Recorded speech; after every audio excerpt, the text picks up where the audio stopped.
Zjawili się zwolennicy całkowitego zakazu usuwania ciąży, ale zarejestrowano też Komitet Ratujmy Kobiety. Maciej Knapik spytał przy okazji, czemu z dramatu, jakim najczęściej jest aborcja, robi się taką jatkę, a z kobiet takie potwory.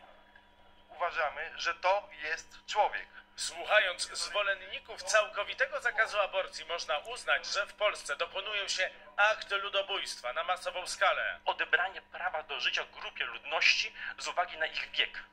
A przerywanie ciąży jest w zasadzie przymusowe. To jest małe dziecko.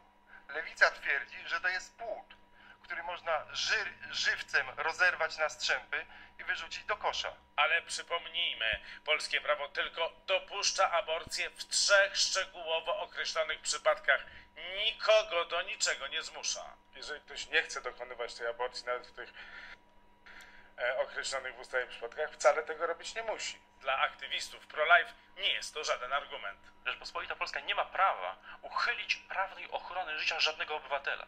Obywatelski projekt zaostrzenia przepisów skreśla dotychczasowe zapisy i za aborcję przewiduje karę do 5 lat więzienia, także dla kobiety, chyba że sąd zadecyduje, żeby jej nie karać. Jest konieczność uratowania kobiet przed fanatykami katolickimi. A to inicjatywa przeciwna Ratujmy Kobiety. W projekcie liberalizującym przepisy do 12 tygodnia ciąży kobieta sama miałaby decydować o aborcji. Takie zmiany w prawie, żeby ono dokładnie funkcjonowało, a nie udawało, że nie ma tematu, bo wypychamy go za granicę, proponujemy. Targują się, jeden da tutaj maturę z katechezy, inny powie, że to w takim razie z gwałtu nie trzeba będzie rodzić. No nie zgadzamy się na to. W tej chwili oba środowiska zbierają podpisy pod projektami i możliwe, że za ustawowe 3 miesiące oba trafią do Sejmu z wymaganą liczbą 100 000 podpisów poparcia.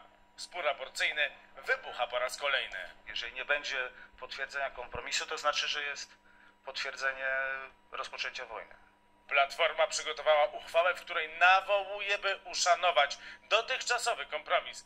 Może ją poprzeć Nowoczesna. Mocną stroną tego kompromisu to to, że obowiązuje. Politycy PiS-u uchylali się dzisiaj od jednoznacznych deklaracji. Za pośrednictwem mediów nie będę informował żadnych innych obywateli o decyzjach podejmowanych. W ogóle nie wiadomo, czy będziemy podejmować akt głosowania nad tą uchwałą. Nie zabijaj. Ja nie mogę tego słuchać. Kościół, chociaż sam był inicjatorem tej dyskusji, publikując ostatnio apel o zaostrzenie przepisów, robi chyba teraz krok wstecz. Krajowy Ośrodek Duszpasterstwa Rodzin oświadcza, że duchowni nie chcą karania kobiet za aborcję. W projekcie taka kara jest przewidywana. Maciej Knapik, fakty. Lech Wałęsa.